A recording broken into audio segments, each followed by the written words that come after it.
this point, and I know this from looking at the tape, there was a 9-minute 22-second silence, interrupted only by the sound of children's laughter. Breakdown is a loaded term. For a few months back in 05, I had what could be described as a cerebral episode, and I had to take a couple of weeks off. I'm a very creative person, so I'm always hearing voices. That comes with the gig. It's like a mixed gender choir up there. And I think that at that particular time, towards the end of 05, I exceeded my quota of voices. Some of the voices that had problems, ones that were lead voices for a while, were voices that had particular concerns about an interstellar race of vampiric space midgets taking over the funding bodies that were refusing to fund some of my projects. And as a result, it became very difficult to take meetings with those funding bodies because I insisted that anyone affiliated with them had to be coated with bug spray before I shook their hand, and I would go into meetings with a fly swatter, and if they said anything, I would hit them with the fly swatter.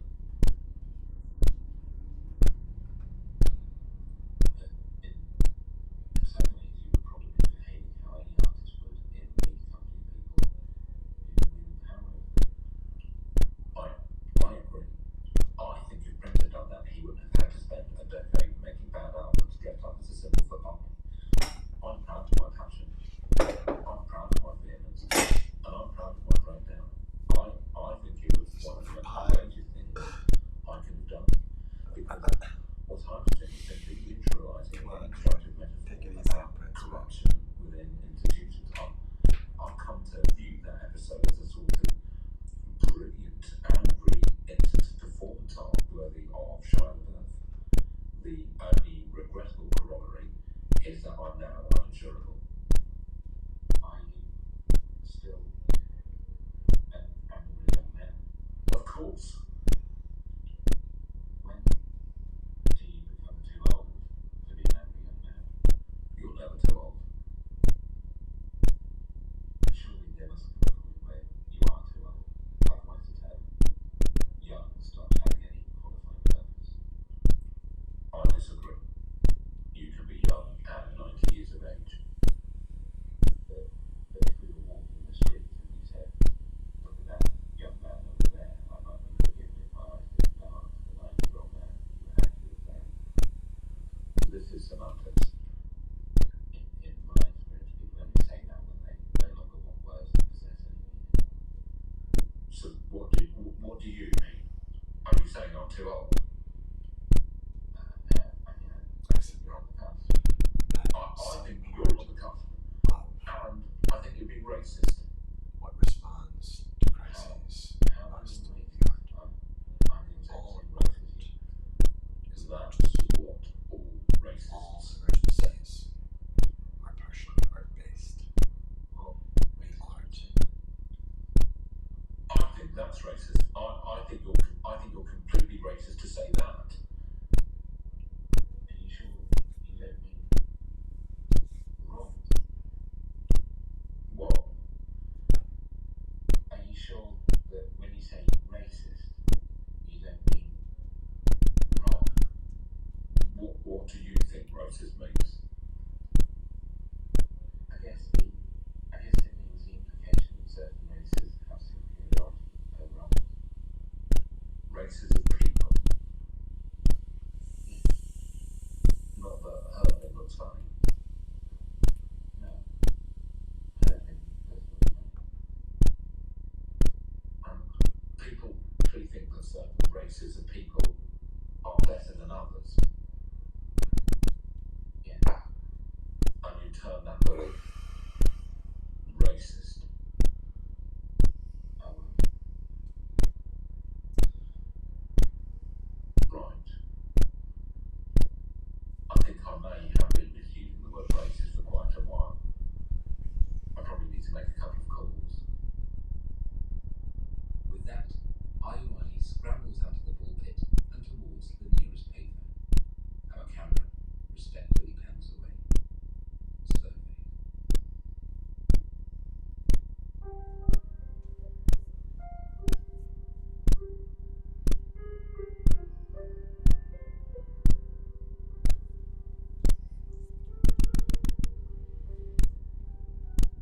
Interview 4. Creativity, inspiration, intuition. The film comes to me in a vision.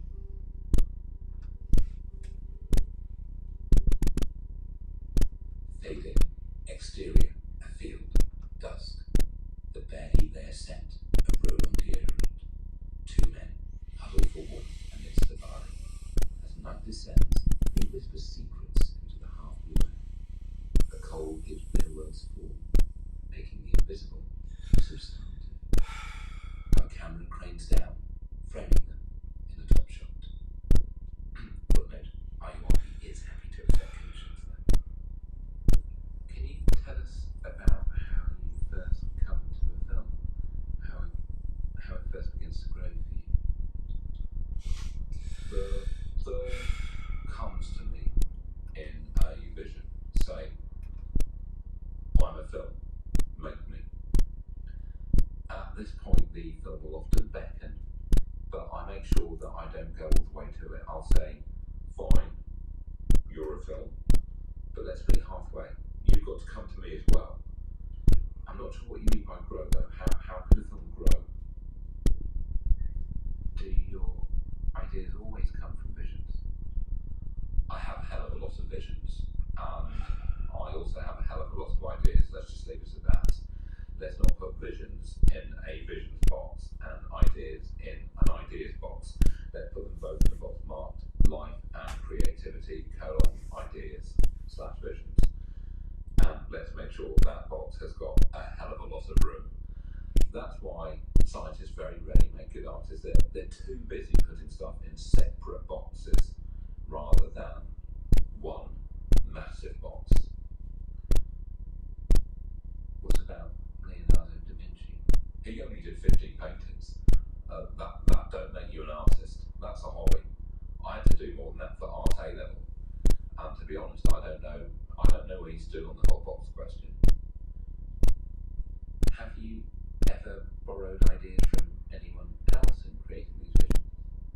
You can't borrow ideas pre-vision. Probably the only thing you can do is one-sided. Stay hydrated.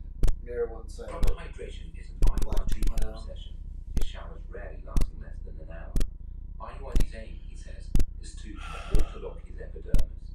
On close inspection, his skin seems to warble. Can anyone have visions? How much is it? I'm going to stop you. I need to make some area that's just like. And how do you feel when you're showing one of these visions? I feel centered. I feel like I'm plugged into a vast energy space connected to ancestral stories, Nordic myths, Yoruba folk tales, stuff from the 80s. And as I say, I get hot, so I need to replenish essential salts and hydrate. That's why a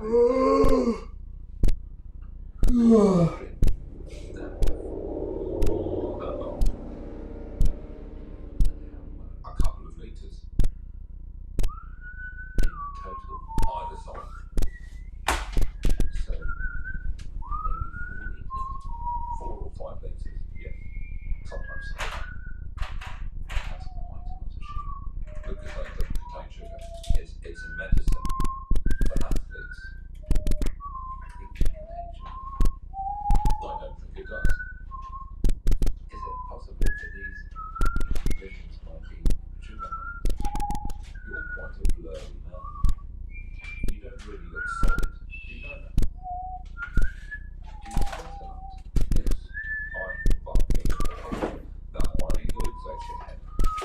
What's that got to do with anything? And anyone would be irritated by this line of questioning. Anyone. How much sugar would you say there is in 6 litres? I discreetly refer to when you calculate. About half. Right, let's just drop it. Kilo.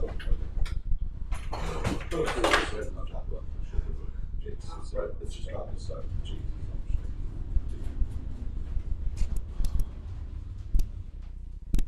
we have Tizer. It's a red drink.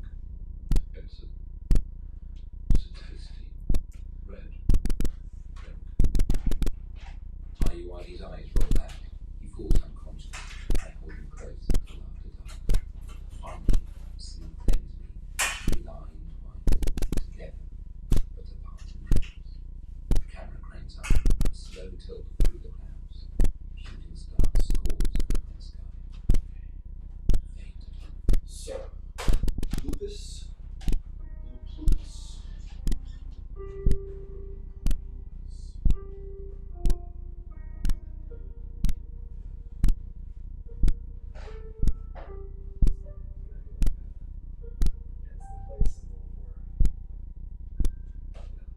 Interview 5. Working with actors. Collaborating. Guarding against sentiment. That's what this is. Film is life. Exterior, the same field. Morning. Establishing shots of pastoral pulchritude. Dew drips from spiderwebs. Delicate branches swaying in the breeze. We come to a long lens close-up of Ayuwadi over the shoulder of Ayuwadi. They whisper gently, as if they're the only two people. How does the working process between you and an actor begin? The first thing I'll ask my actor to do is to go look at a dead body, and then immediately after go and see a baby. I'll say, that's the cycle of life. Our job, this character's job, is to deal with the bits in between. Do you rehearse? Not really, I'll just have them dropped off with the ball or with the midwife and tell them to keep the camera still. I mean, before you film. Right, well, maybe you should pose your questions a little more clearly, because I just used up some of my life giving you an unnecessary answer. That's time in which I was being creatively done, and I hate that. You owe me time, and that's a debt you can never clear, not with the technology that's currently available to us. What was the question? I'm too angry to remember. Do you rehearse with actors? I like to keep things fresh. I don't like to rehearse. I don't like to do more than one take. We don't rehearse live, do we? And we don't get more than one take at our existence. I suppose not, but film's different tonight, can't we? I've said it before. Film is life. Do you think Thor 2 is life? It's a kind of life. What about the script? Actors are saying lines as have prepared it. It can't be as spontaneous as life, can it? We all have a script that we're saying. It's a script of conformity, of pleasing our parents. It's a script that says, pay debts off, have 2.4 children, don't be brilliantly broke. A script that says, you will do this, that, and the other, and then put bells on it. Our lives are fictions. We construct this fake reality that we're happy, when really we want to smash everybody's faces in and make them kneel down before us and beg for mercy.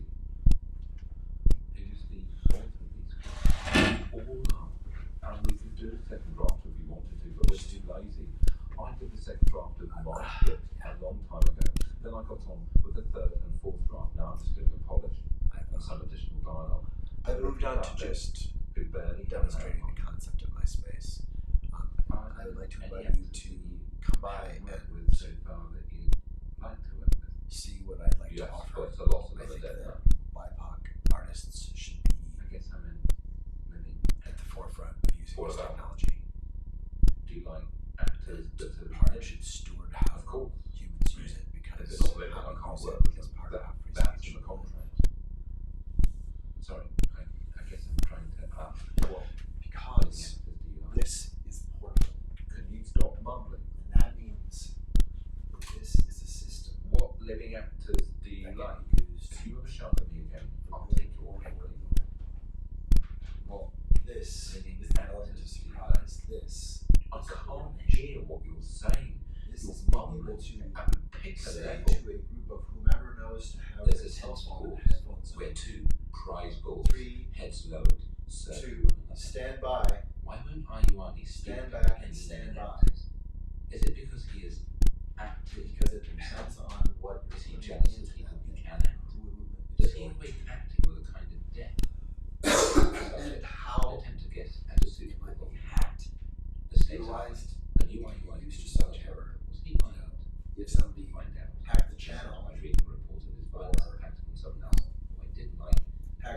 computer and it's now sending audio that I don't know about into the channel. It's saying, there's a fire, run! Like, I mean, terrible things can happen. It's a new thing. I am a visionary.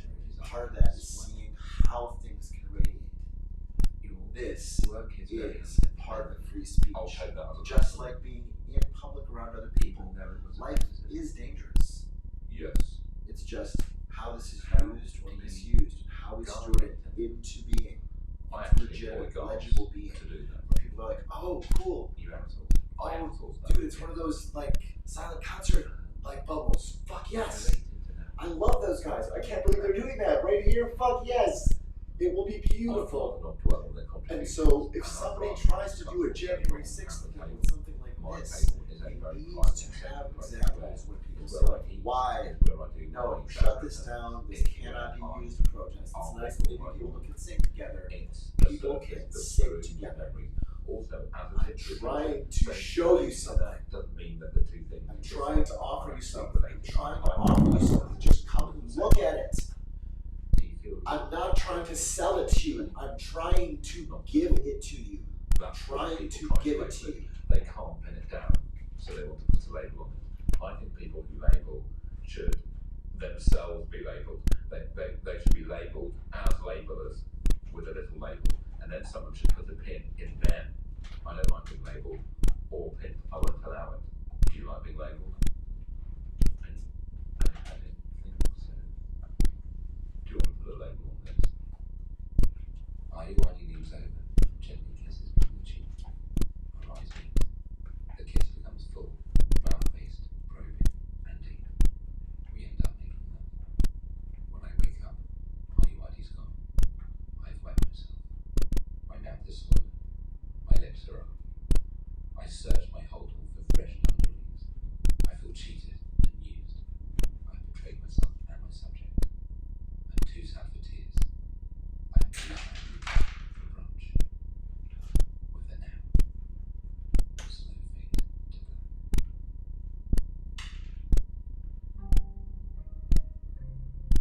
Interview 6. Politics. Identity. Misogyny. Why are we putting things in pins? Fading. Exterior. Busy London streets. Lunchtime. Time-lapse footage. A blur of pedestrians. Note, has this ever been done before? Quick, steady cam pushing to. A Buffy-style eatery. Thunder. Lightning. A £5 a head all-you-can-eat Chinese restaurant in Soho.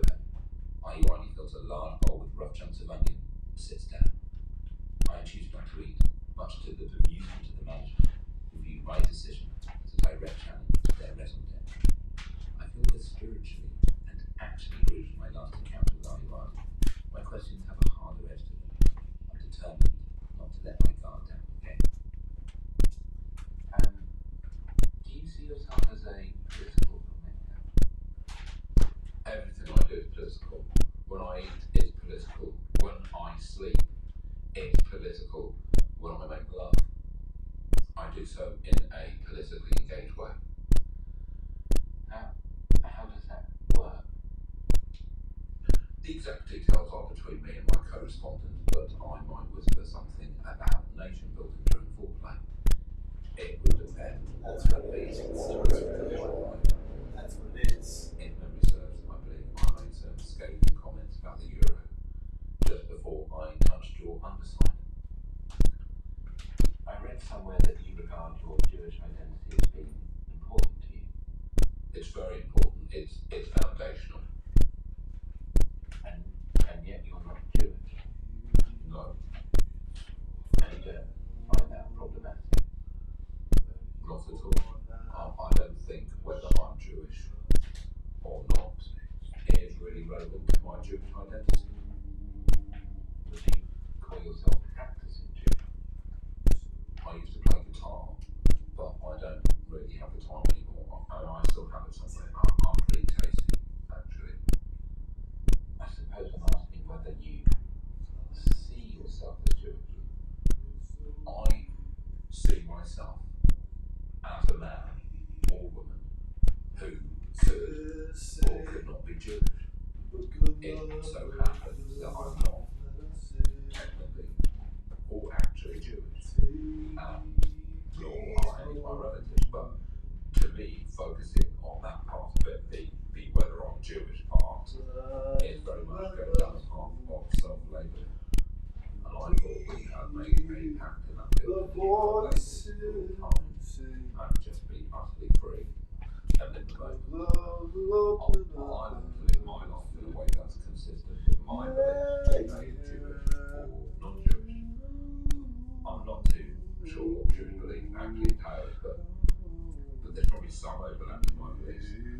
And I think if my life and work is about anything, it's about acknowledging this universality of all people. So that's why I get angry when someone tries to separate me from humanity. I wouldn't try to separate you from humanity. Well, it felt like you were. Could you pinpoint a consistent ideology in your work? I wouldn't put anything on a pin, especially not on its point. Why are we putting things on pins all of a sudden? Have we been through the split? Let's keep away from pins. I say that is definitely against my ideology. Let's leave it to the politics and women to steer things. Like very fidgety, going on a corner. That's interesting. This design is not super smart. It's not super smart. A particular interest of yours. It's something. How do you good for like misogyny? I think it's ironic that the only people who accuse me of misogyny are bloody women. I'll say no more than that, except that it doesn't come as a surprise, and that is bloody typical. I've just accused you of misogyny as well, though. My point, exactly. And I'm a man. Well, you're acting like a bloody woman. It's interesting that you keep saying bloody in relation to women. Is it? Do you think that you're frightened of menstruation? Please, I'm trying to eat a bowl of onions. I'm trying to eat a bowl of onions. You've never made a piece of work from a woman's point. Please, I'm trying to eat a bowl of onions. You don't think a man can write from a woman's point of view? No. I just feel more comfortable that way. Why would I write from a woman's point of view? I get women's points of view all day. Sure. You know, why are you staring at me like that? Why are you so cold? Have you ever met a woman before? Seriously, what's the matter with you? I think we can talk about it. We can talk about what the money will look like away too. from all that and create a world in which women view me positively. The ones who support me are rewarded, and the ones who don't are objectively proven to be wrong. If we're going to do something, catches the eye of a beautiful woman as an adjacent table. then you're. Hey darling, how do you feel about the smell of raw onion on a man's breath? His eyes averted. I take my leave. Round his body last. I cannot take this brutal memory longer. Snap. A sound of distant thunder. Got it.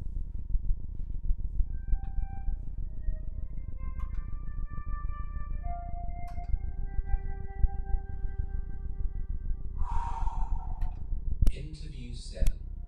Truth and Fiction. Fellini, Ron Howard. What's in a name? Everything that's ever been said about me is a lie. Fade in. Interior, exterior. Location undisclosed. Day. It takes me several months to arrange another intervista with Aniwadi. He had expected me to pick up the tab for our last meal. Felt very insulted by my sudden departure. I would only agree to meet at an undisclosed location. It takes me several more months to persuade him to reveal the location of the undisclosed location so that I can type it into Google Maps. How truthful have you been during these interviews? I haven't told you a single thing that's true, and I never will. I have a quote here that says, everything that's ever been said about me is a lie. Yes. Would that include things that you have said about yourself? I said everything that's ever been said about me is a lie, I would probably lie. Well, if I'm a liar, what does it matter what I said? Well, I know the opposite of what you just said would be true. You assume that I know what's true, or that you know what a lie is. I know what a lie is, I'm not moral. Why do you do interviews? Because they're there. How do you? I'm not sure. I think I might have said that before. I've thought about it. Right. I feel it's better not to worry about what's true and what's false. Everything's fiction, and fiction is neither true nor false. It is merely good or bad. What about non-fiction? I guess that's the one exception. Does it bother you that the quote I read out wasn't even the quote that you'd given? Excellent. It's actually a quote by Fellini. Who? Excellent. Read all about it. The director. Good for him. He's dead now. Excellent. Don't blame me. Are you interested in the greats of cinema? I like Ron Howard. For further evidence of RUID's devotion, listeners are encouraged to consult his two collections of essays on Howard's early work, Ron Howard, The Semiotics of Splash, and Splashback, The Hermeneutics of Howard. Sadly, they are no longer in print, but they can be obtained by directly contacting Ron Howard himself, who has bought up all the remaining copies. Anyone else? Fellini, is that Dutch? It's Italian. Ron. Are his films in Italian? Yes. Right. That'll be one. Why? Why no one's heard of him? That's where Alan was smart. Always sung in English. You can't succeed on the international stage if everything they say sounds like pancetta. And pancetta's not even a thing, it's bacon bits. You know who else is smart? Aha. Ron Howard. He very wisely gave up acting before he became bald, and then entered a profession where not only is it okay to wear a baseball hat all of the time, it's actually the norm. So it's almost like he's not really bald, and it's certainly not in functional terms. It's more like the center of his hair just grew a peak. So winning the Oscar must have been a night of mixed feelings for him. On the one hand, it's the highest prestige, the profoundest approbation that anyone in the world could ever hope for. But on the other, you're not allowed to wear a hat. When I think of him, I think of someone who is very sure. If you Googled Image Howard, you're going to get a look at his phone. That's true. But for the majority of his working day, he can wear a baseball hat and no one's going to blink. If he were a lawyer, different stories. To sum up, he picked the right kind of caper to get into. The Edge did the same. In fact, I think the only reason YouTube tried to break America was so that the Edge to start wearing cowboy hats without arousing suspicion. Very smart guys and team players. That's what read all about it. Give them a box, they won't even open it. That's how outside they are already thinking. And here's another startling fact. Did you know the Edge isn't even his real name? He came up with it himself. I don't know if anyone else had even sound is thought to have a definite article as a first name before. No one had dared. You know, that's why I only give so much respect to The Rock, because I don't think he's come out publicly and given a few props to the Edge. I don't think people realise how radical the Edge is as a name. Let's disregard, if we ever could, the fact that his first name is a definite article. His last name isn't a constant. It's a word whose very definition shifts. If we accept that Edge means outer point of something, the furthest place one can be, then we are looking at a name that exists in relationship to everything that's around it. I like to try something for me. Call me over. Pretend I'm the Edge, and just say, "Hey, the Edge, where are you? I want to show you something." Apprehension of sound. "Hey, the Edge, where are you?" "I'm right here." You see what I did? You interrupted. No, you're not listening. That's why people interrupt you. No. What I did was this. By merely saying that I was here, I brought a very radical concept into our discourse. I'm the Edge. Yeah? Right. I signify the outermost or first point of something both literally and metaphysically.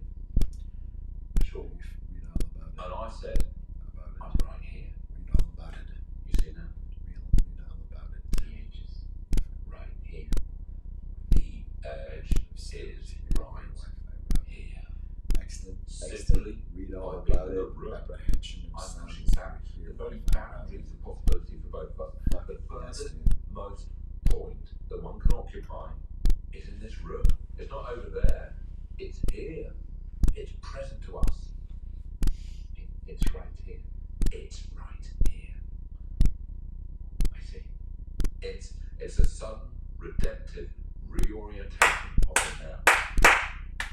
Actually, I always wanted to ask this. I always wanted to ask, is IUID your real name? My real name is actually Chaplin, but I didn't want the inevitable association. I wanted to be an icon in my own right. So what made you choose IUID? I just thought IUID had a catchy show that it helped people with. It's easy to remember. But in retrospect, I feel I probably put too many thousand there, maybe too many thousand there. I've said this before, but my name is a risky game. But then again, what's in a name? Well, I'll tell you everything and nothing. Get out. With no prelude and no explanation, IUID asked me to leave his speedboat. I explained that the speedboat is owned by the showroom, that I have as much right to be on the speedboat as he does. In fact, I was the one who obtained permission from the showroom to conduct the interview on the speedboat, despite their reservations that IUID would be detrimental in terms of brand association for them, seeing as the name IUID is widely considered synonymous with mediocrity and moral cowardice.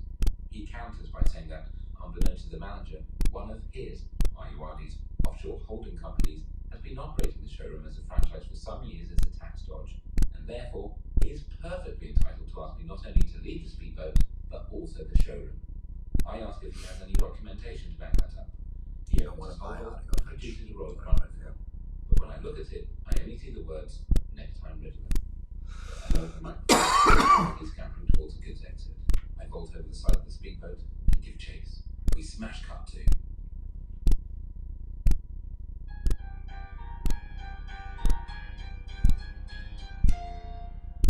Interview 8, in which nothing is said. Exterior, various, day. IUID and I run side by side through a crowded area of downtown London. We run in and out of buildings, ducking under washing lines, stumbling across illegal gambling dens, and upending crates of live poultry at the back of the all-you-can-eat Chinese buffet restaurant, to the fist-shaking indignation of its proprietor. IUID wryly swipes a bowl of onion from the buffet and gives it to the beautiful woman we saw earlier. IUID slips out of the door and hops onto a scooter. Its owner, an ethnically nondescript courier with dreadlocks, 20s, shouts after him. His colleague, an ethnically nondescript courier with a nose ring, 30s, chuckles until he sees another man, me, commandeer his bike. Now it's time for the dreadlock courier to laugh. They both shrug their shoulders, a beat of shared humanity. Easy come, easy go. IUID and I weave in and out of traffic, dodging cars in a way that's exciting and damages some property, but doesn't make you feel that a genuine fatality might result. Then, a barricade across the road. IUID screeches to a halt. A presidential motorcade is passing through. Well wishes throng the streets. IUID's noble eyes dart up. He sees a lone sniper on the top of a nearby building. Whip pan. The presidential car draws ever closer. Crash zoom. IUID's countenance lights up. Smash cut. The president lowers his electric window to wave at the people outside. POV through sniper sights. The car window coming down. Extreme close-up. The assassin's trigger finger. Steadicam followed. Ayuani racing up the stairwell, me behind, unable to match his pace. Slow track, the assassin, picking his moment. Quick tilt up, Ayuani karate kicks the right hand of the assassin's hands and into the air. The gun goes off quietly, it has a silencer, killing a pigeon high up in the sky. Various shots, Ayuani and the assassin fight hand to hand. I watch, helpless. The assassin reaches for a blade, stashed in his boot, when the pigeon falls on his head, knocking him out. Ayuani fires a zipline to a building on the other side of the Thames and travels rapidly along it. When he is in the middle of the river, he drops off the line and into the same speedboat that was in the showroom. Grace Jones hits the accelerator and they race away, firing AKs into the air, while Ayuani passionately kisses the beautiful woman we met earlier at the all-you-can-eat Chinese buffet. I race to the edge of the high-rise building and look at him longingly, my locks snaking across my perspiring forehead. Perhaps it was best that nothing was said. How could I have told him that I was pregnant? And,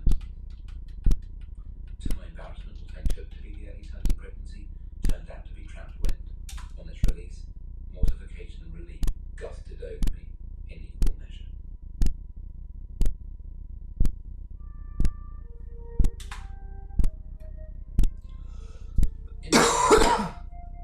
Text messages with regard to genre, reviews, culture, etc. I like to span the total of humanity. Exterior, downtown London, later. The top of a skyscraper. Clouds darken. The camera swirls round and round, as if in a vortex, even though it isn't. The sky lets out a silent scream, which is similar to the sky not screaming at all. Ayuani has disappeared. All is lost. Then I realize I could just text him. Do you feel your films belong to any kind of genre? The genre of all life on this planet. It's the only genre I know how to work in. Do you read reviews? Only on Amazon. How much research do you do? For me, dreaming is research, and I like to research 24 hours a day. Is he therefore saying he is always asleep? You can certainly gender narcolepsy in the listener. Do you have any musical or literary influences? Music-wise, Knopfler, Kravitz, Kula Shaker, a KKK I can do business with. Book-wise, Ludlam, Archer, Riven, Kane, and they don't lack for anything, as in LACK. Do you think of other art forms? Ballet, opera, theatre? I like Starlight Express, which I guess is all free. Do you go to museums?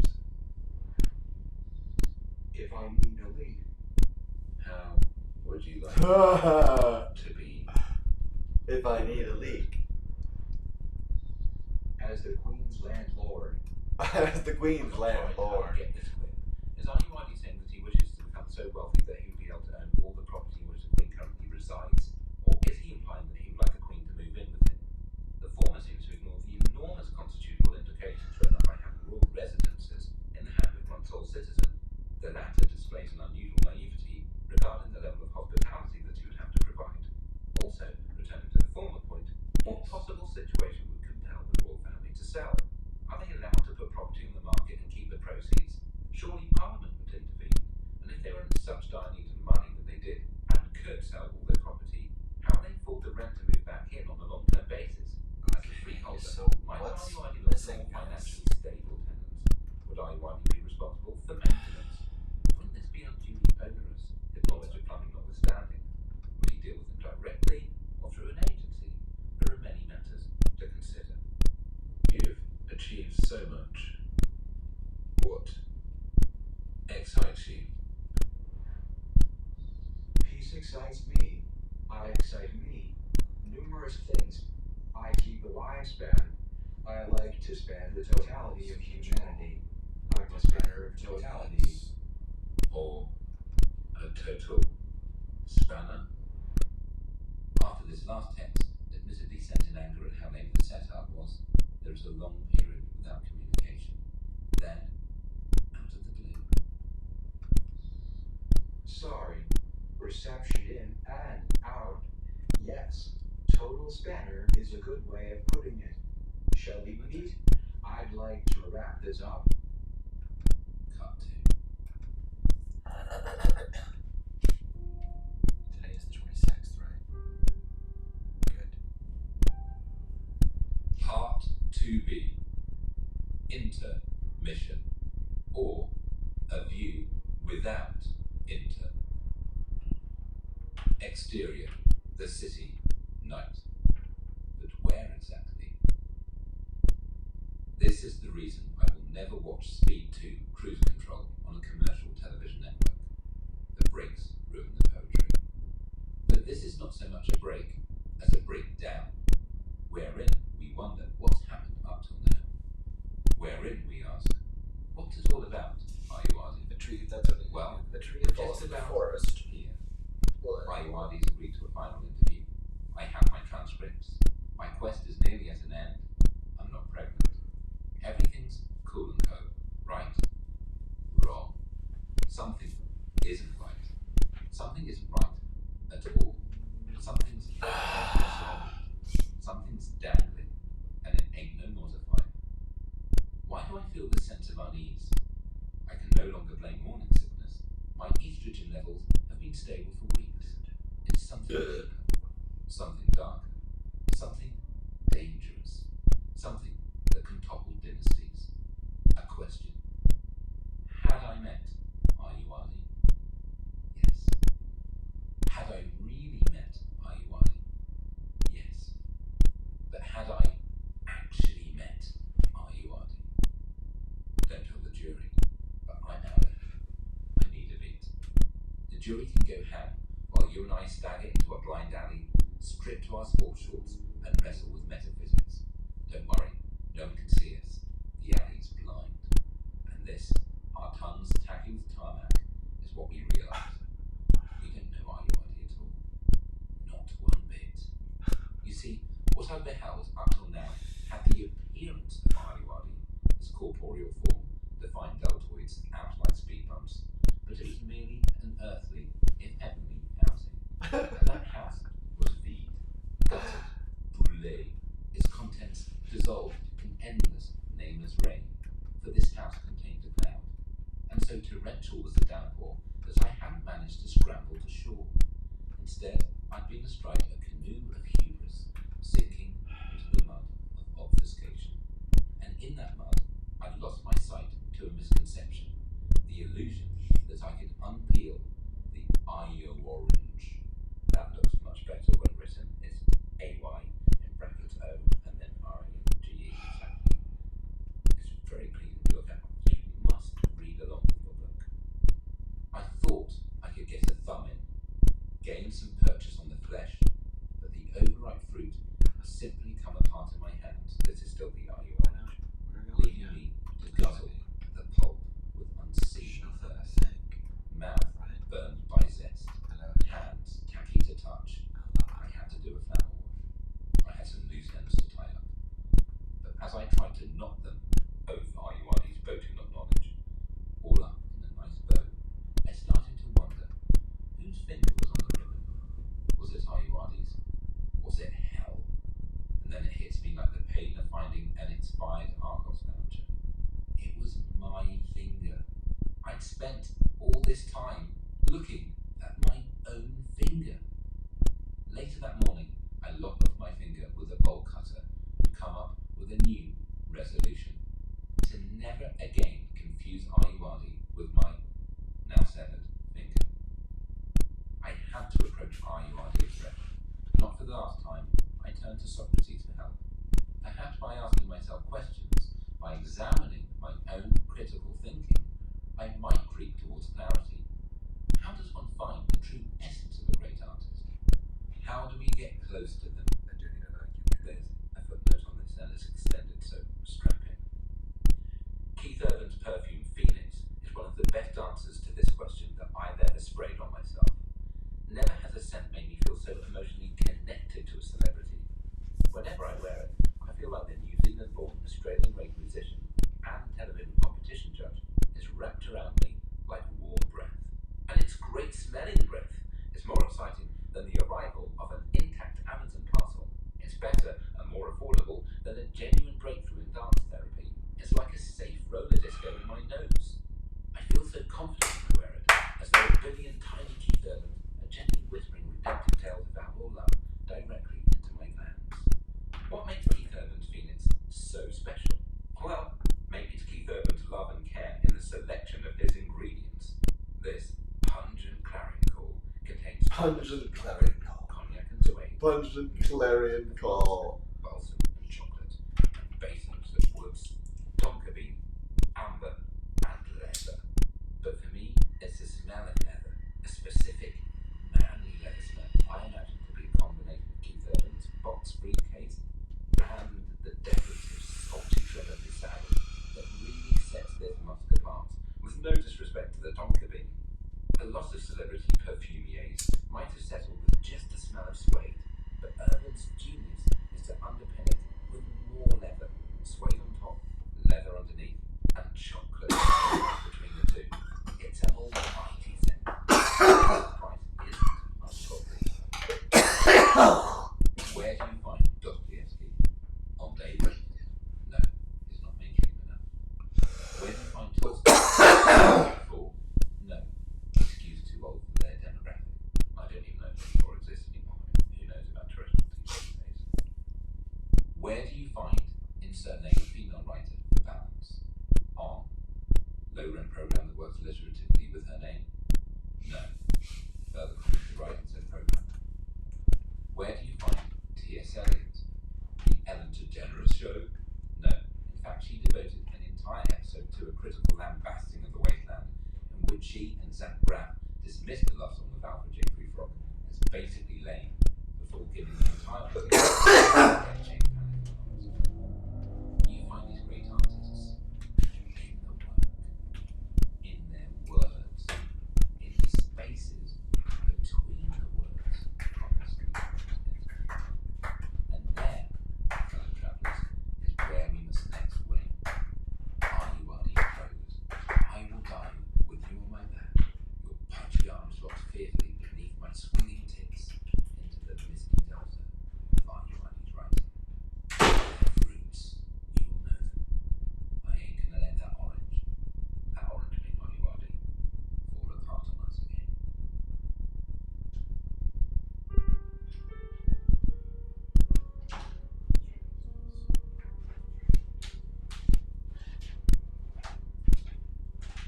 Interview 9.5.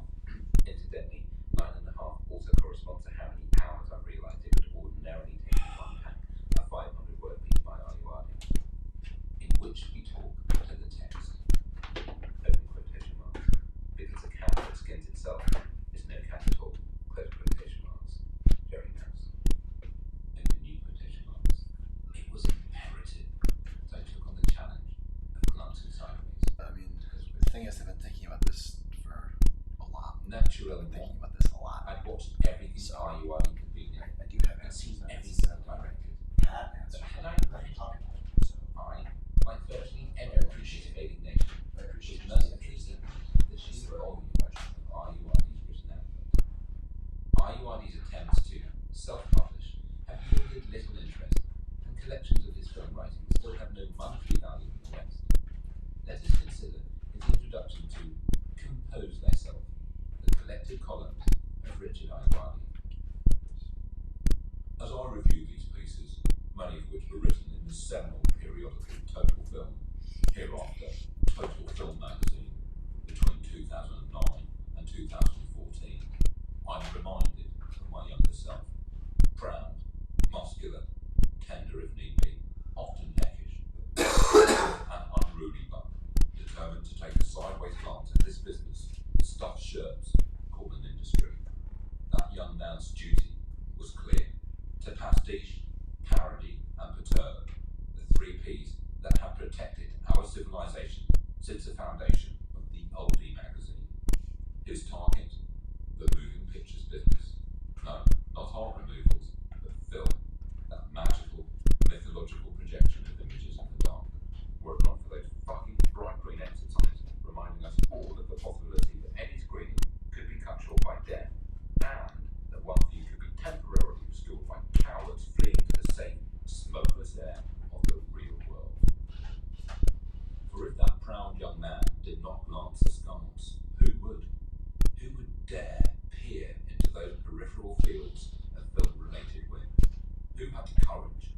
Who had the passion?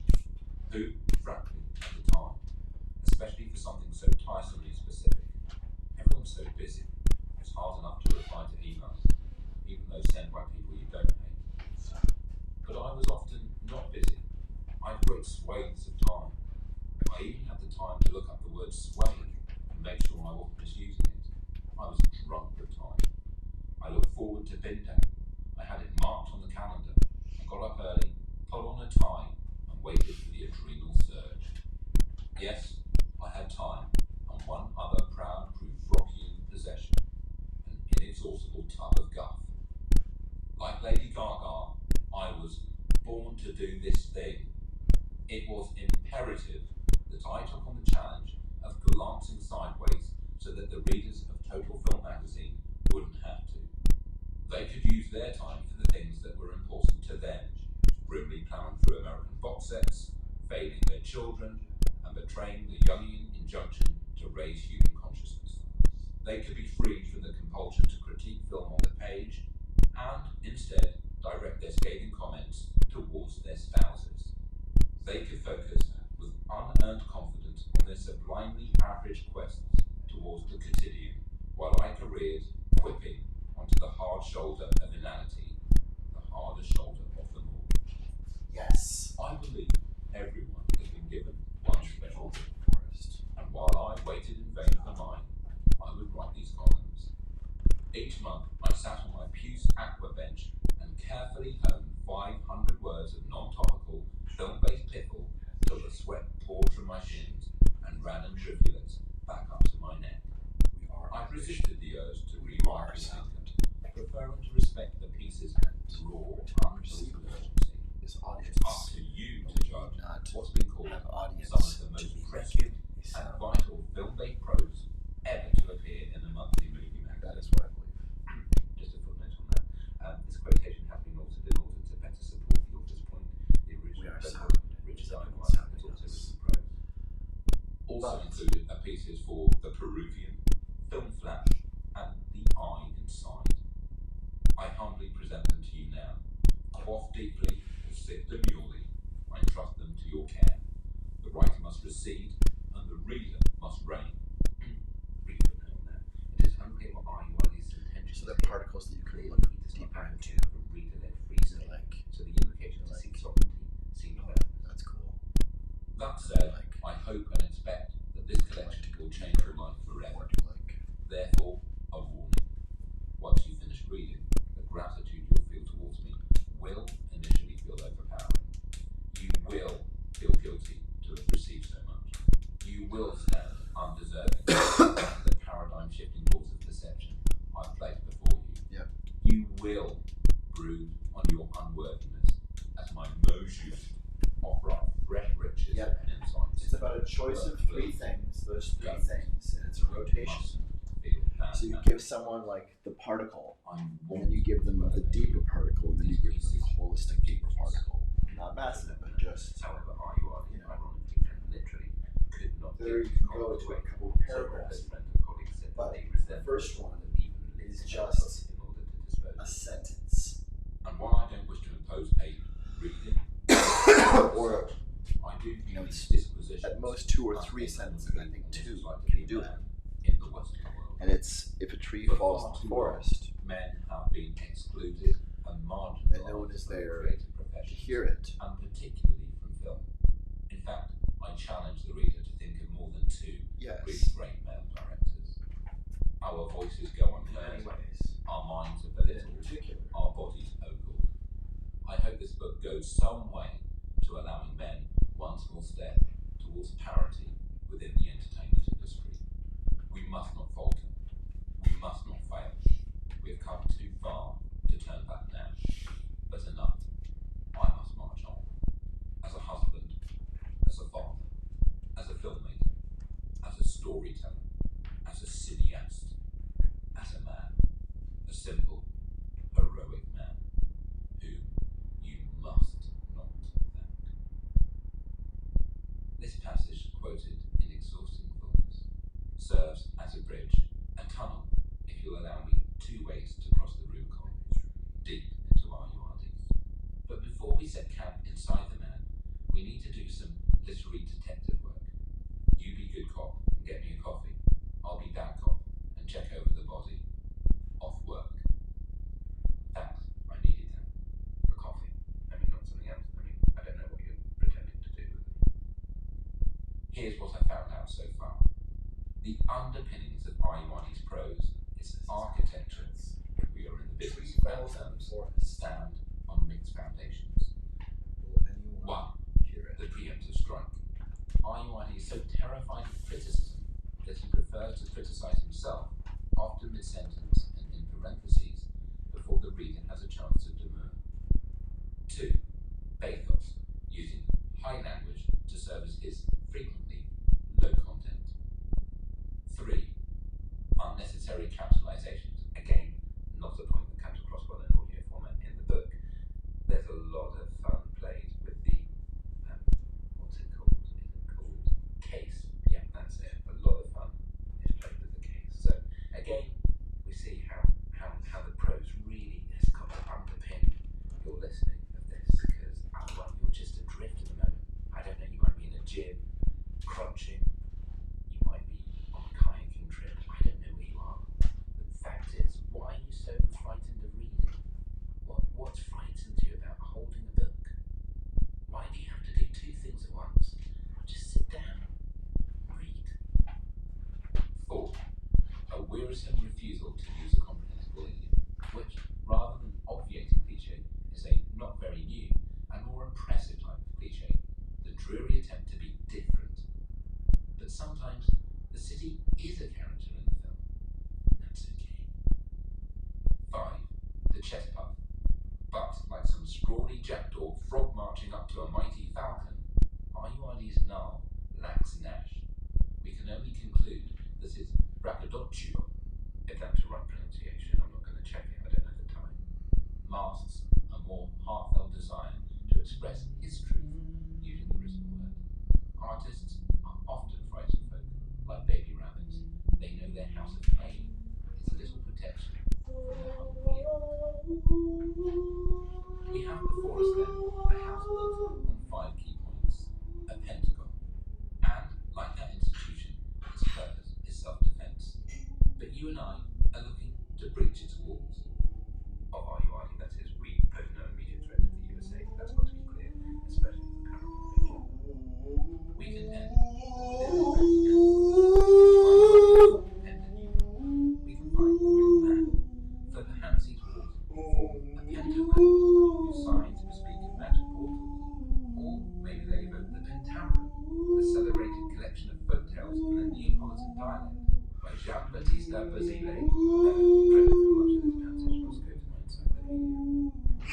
So this is the part of the mission where we agree on a plan, where we work on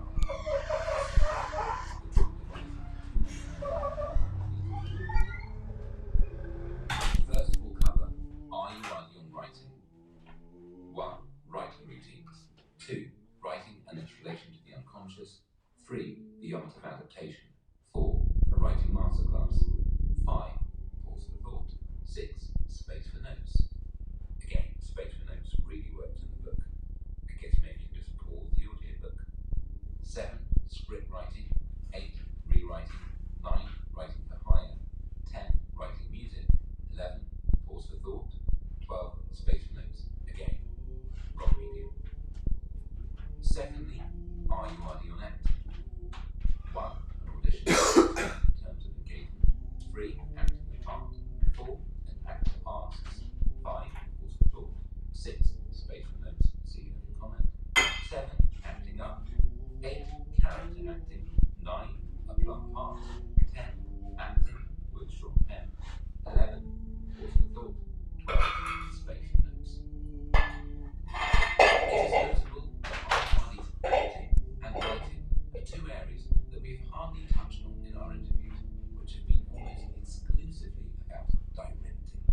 no shame in this.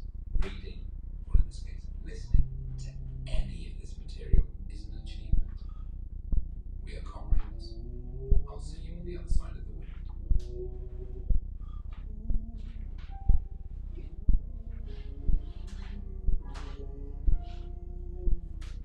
Syntactical insincerities.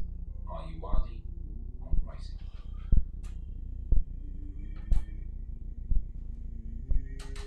One, writing routines. Gustave Flaubert said, be regular and orderly in your life so that you may be violent and original in your work. But he also said, Madame Bovary said one, a clearly false and misleading statement. However, there is something to be said for routine, especially for a screenwriter as violent and original in life and in work as me. Here, I outline an average day in the life of Are You Wadi. I wake up at 5:45 a.m. Then I go back to sleep until it's only 5:45 a.m. I'll get up again as soon as it's less early for the fall, which is immediately. Stare for a while, close my eyes once more, and try to go through it. By this point, I'm quite confused, so I'll climb onto my bed with the laptop and start Googling myself. This can take up to 4 hours. Then, 09:45 to 11 a.m. tax evasion. 11 to 11:20 a.m. biscuit break. 11:20 to 11:30 a.m. crime. After this fight resolved, I'll start my workout routine. I need a couple of nectar eats. I've always loved nectar eats, ever since I found out they were like peaches, only smooth. I like peaches, but somehow I've never trusted them. Nectarines have been the ideal solution. Sometimes I'll try and find out how much milk I can drink before I start feeling comfortable. But now I more or less know my limits, so I can just consult my notes if I forget. 12:30 to 12:40 p.m. additional Googling. 12:40 to 12:50 p.m. return unwanted Amazon items. 12:50 to 13 p.m. order further Amazon items. 13 to 13:10 p.m. Spanish lesson. Then it's time for a clean. It's vital to replenish the weak nostalgic future stuff. At about 2 p.m. I'll spend a half-hour getting in front of my pocket mirror to keep my acting job supple. I only have one acting muscle, subdivided into 2 or 3 chops, and I try to look after it such then. I never know when I'm next to be called on to pretend to be a fictional person, so I'm forced to maintain a constant state of vigilance. That's why I eat so much raw fish. At 5 p.m. I like to make sushi, but am sadly unable to, having never mastered or indeed attempted the craft. Therefore, I eat a lot of curry, even though the term curry is a displeasingly vague term that refers more to a Pan-Asian phenomenon, catering to particular national tastes, than a specific type of cuisine. At 6 p.m. each day, I pause to reflect on the fact that Justin Hayward from the Moody Blues wed former model Anne-Marie Guiron on 19th December 1970, and that they have one of the most stable marriages in rock. And could I use this fact in a script, but it never quite seems to sound natural. Then I'll take a walk or a swim if I'm in water. I make sure to wear high stability shoes with a firm insole. Buying shoes can be a daunting transaction tinged with bitterness, but I endeavour to conduct my purchases in a every other day I pick up my mother from the She's a lovely mother and an accomplished wrestler. The wrestling studio she uses is in a secret but secure location in South Kent. In my low moments, I wish she could find somewhere nearer to where I live, but she seems to like it there, and the bus ride to and fro allows me to experience what it's like to be on the bus for 7 hours in a row. It's on these trips that I have some of my best ideas. For example, I had the idea to start taking a bus to wrestling, but I saw you like comment on this. But when does anyone write? Has he forgotten to mention it, or does he just not write? Maybe if he stopped writing articles about his writing routines, he'd find the time to actually write something. 2. Writing and its relation to the unconscious. In order to further harness my own creativity, I now keep a dream diary. If I wish to further harness myself, I'll wear a bridle. As a result, my sleep has become become just another day at the office, except with fewer snap breaks. Herewith selected extracts from this record of reverie, my inventory of Imaginata, an admittedly all too alliterative almanac of altered states. Dreamt I won the Allergy Sufferer of the Year award, and that Rick Moranis came out of retirement to present it, and I was so flushed with happiness that I stopped sneezing and was consequently disqualified. Then Sir Ben Kingsley told me how acting was like archery, and how he had to become the arrow and the bow, and how hard that was. And I said, do you think that's because you sort of look like an arrow? But he wasn't listening anymore because he had to restring himself, and I started to wonder whether he really suffered from allergies or whether he was just there to network. Dreamt I was trapped in an awful cycle of only being able to give the same limited acting performance in everything I do, before realising I was awake and that I really am very limited as a performer. But then I remembered that I tend to have very literal dreams, so I was briefly unsure whether I was actually asleep, but had just dreamt that I'd woken up, or whether I really was awake, before having the more dispiriting thought that it didn't really matter whether I was awake or asleep, unless I was in charge of the vehicle or heavy machinery, in which case whatever damage I'd done was most likely already done, and I was probably unconscious in some hospital about to have a botched operation that my last ever dream would have been exhaustingly circuitous and meta, and not in a cool way like Charlie Kaufman probably dreams, and that Sir Ben Kingsley had a sneezing fit, and I felt bad for doubting it. Nicolas Cage kept trying to offer me his wig, saying, "It works, man, I'm telling you," and doing alternately swoopy and stabby hand gestures. I said, I need to scrub down this yacht, or they won't give me back my bionic eye. He suggested we team up, and then we were on big bikes, and he was screaming, and I was trying not to get sand in my empty eye socket, but I didn't have goggles, and now my mouth was full of sand, and I thought, how come Nicolas Cage managed to keep the sand out of his eyes and mouth? Selected power naps. Dreamt I was in an alternate reality in which sliding doors had never been made.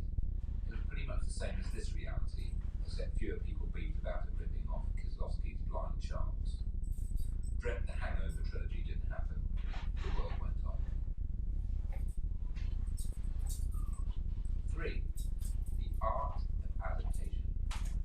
So you've been asked to adapt a novel. Where would Whoops do you start?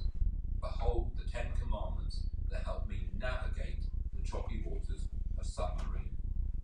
Footnote on this. It's unclear whether IUI thinks this pun works, or whether it's deliberately bad. Surely the submarine referred to would be under the water. The use of the possessive here has the unfortunate effect of implying that the submarine referred to is composed of choppy waters. Surely here are the 10 Commandments that help me steer my submarine would be clearer and as funny, i.e. no way funny, as IUI's. 1. As tedious as it may seem, try to read the novel rather than just skim through the Wikipedia summary. You will have to read most, if not all, of the novel. I know books are annoying and outdated, but stick with it because you're going to turn it into something far more important. Audio-visual content that can exist on multiple platforms. 2. Tend to use bigger sized paper than novels. See Figure 1. In the book here, there is a drawing of a script which is slightly bigger than a drawing of a book. It's actually quite a lot of fun. Confusing, I know, but you'll soon get used to it. Try getting your manager or legal team to enlarge the novel to A4 size before you start your adaptation. Then write interior or exterior at the start of the passages that you think might make a sweet piece of action in your mad film. 3. Even so-called short novels are pretty long and can take several hours to read, so make sure you stay hydrated. I like to keep an isotonic sports drink handy if I'm going to be reading for any longer than 40 minutes. I'll also take regular breaks and make sure I'm wearing loose-fitting clothing. Now, can this deliver?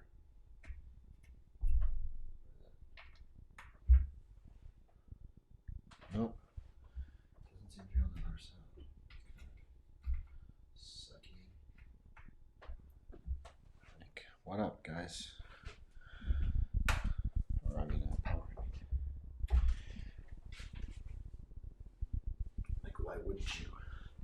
that was the whole point.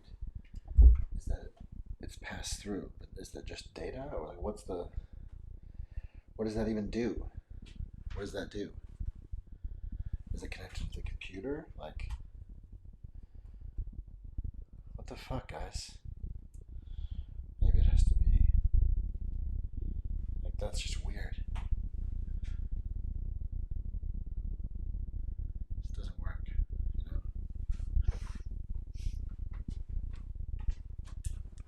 Okay, anyway.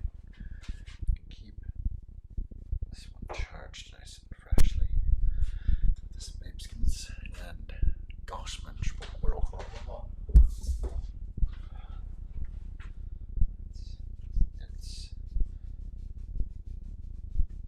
It's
trustworthy scissors, because then you know you can be assured of what you're doing when you work.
Roger, dude. Thanks for the update. Thanks for the clarification. I really wanna be in your nation,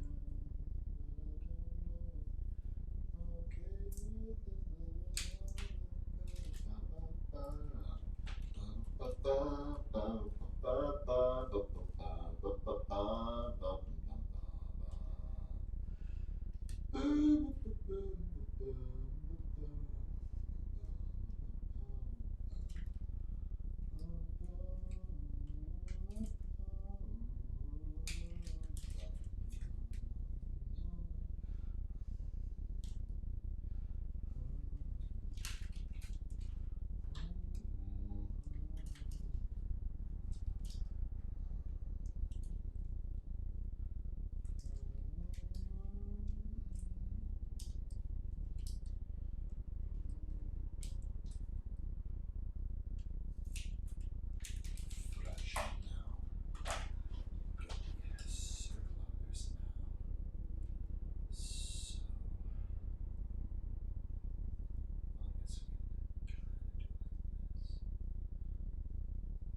with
computers for sure.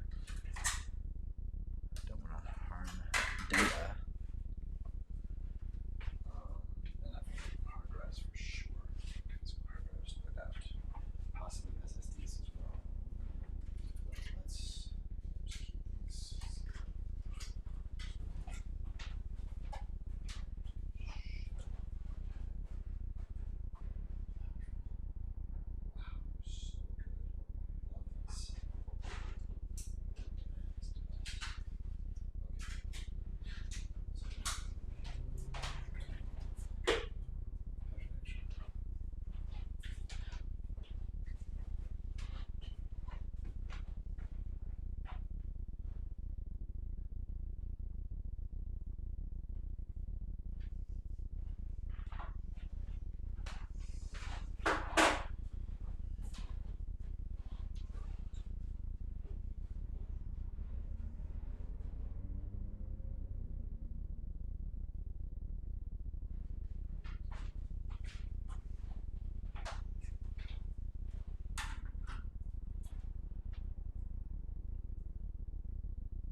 I wanted to keep this from you, but look, Ringo.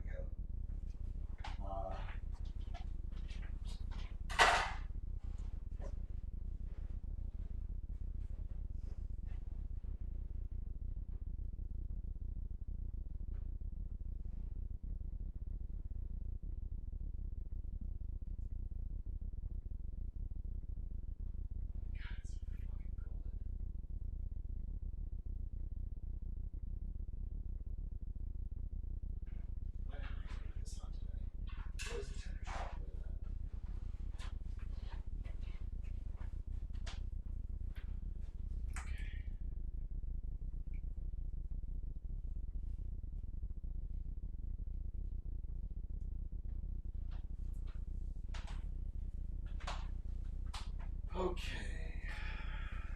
so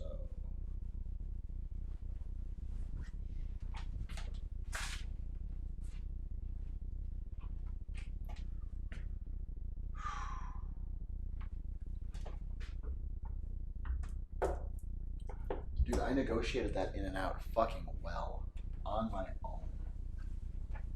That was fucking nuts. Thanks, Andrew. You were so kind. You saved my bacon. You saved it. That's incredibly kind. I can pay you. Right, I'm happy to pay you. I'm happy to pay you.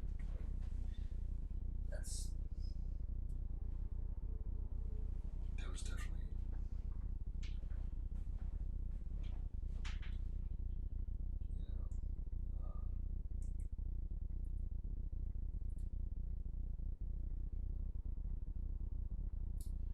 That was awesome.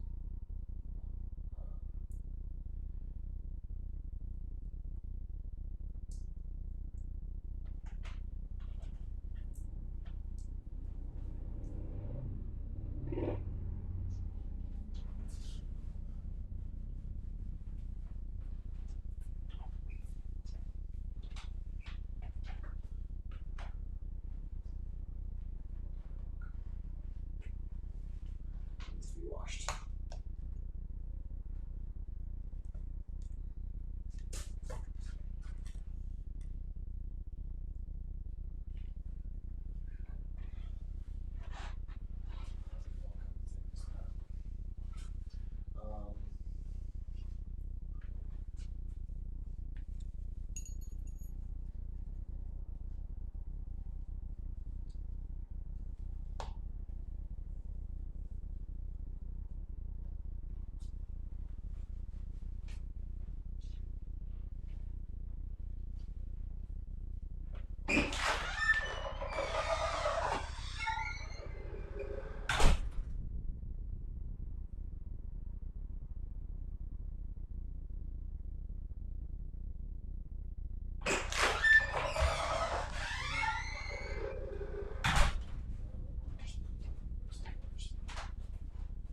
Where's the orange thing here?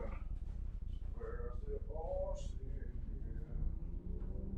Where's the orange thing here? Where's the orange thing here?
shit.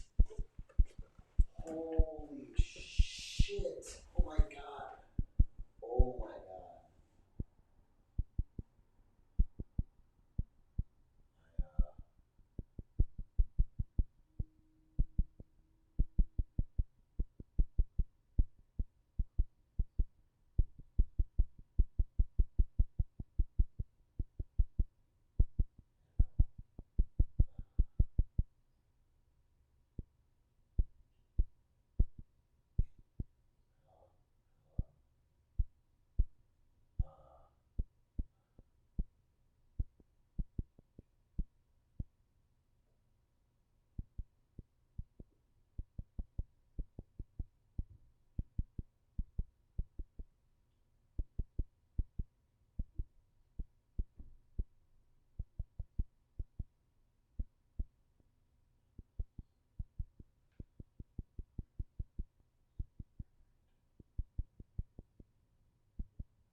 the fucking dopest shit ever.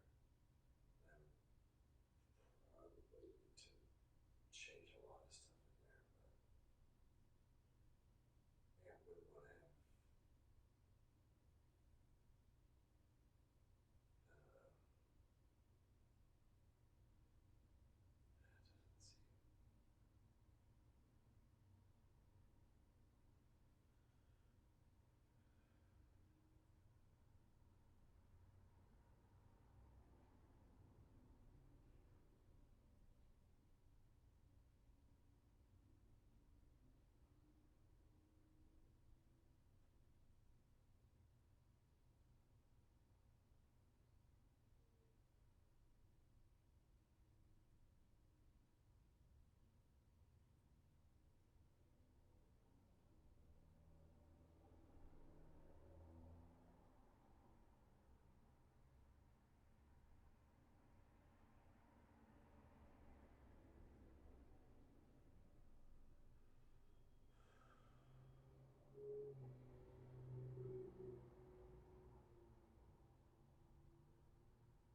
Well, it can obviously be very valuable, but there are different approaches. You know, obviously you can, at an extreme, create like delivery through fiber optics or other mechanisms to different fields of area, right?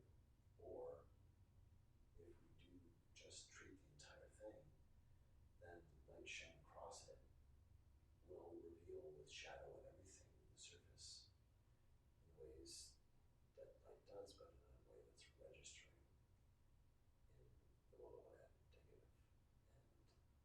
And that is potentially exactly what we're about. So I think it is also useful to do what you're talking about, for sure.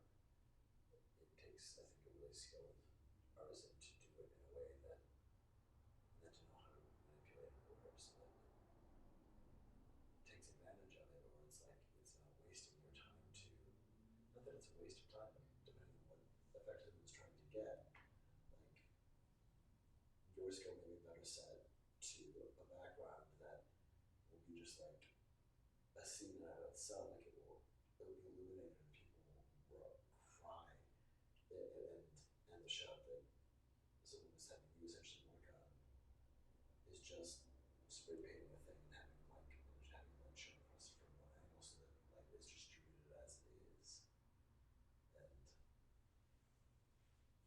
you know, and it's not that your rendering of it wouldn't be maybe way more beautiful actually, but just in terms of thinking about how we're capturing the image or rendering it and where skills, if it's only one or two things that are going to be done and you really wanted this outer space thing that was going to be like, you know,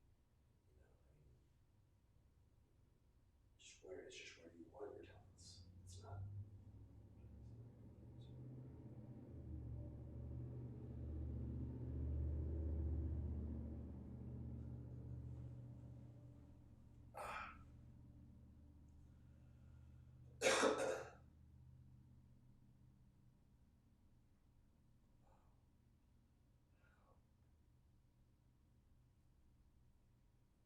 um, I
fun.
Given that that doesn't really seem comfortable, it seems like not a thing for me.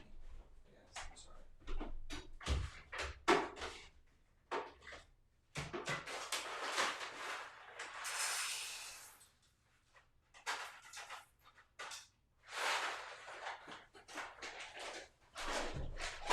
I'm not sure that I'm right.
Oh my god, my head. My aching head. I have to eat something. Have food, dude. Make your breakfast. Drink your coffee. Eat. There.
Why are you fucking around? Don't fuck around. I don't care. Okay.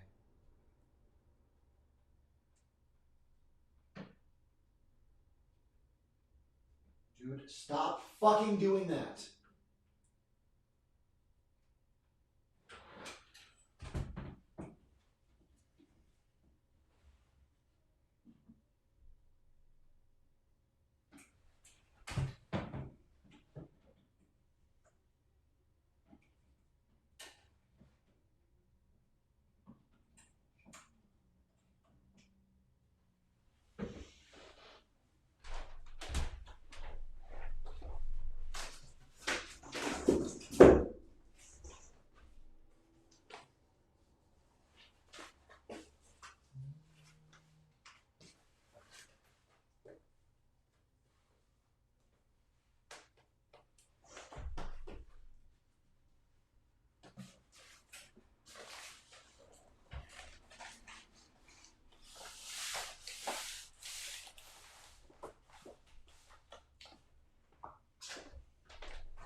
So, yeah, this is done. Finish.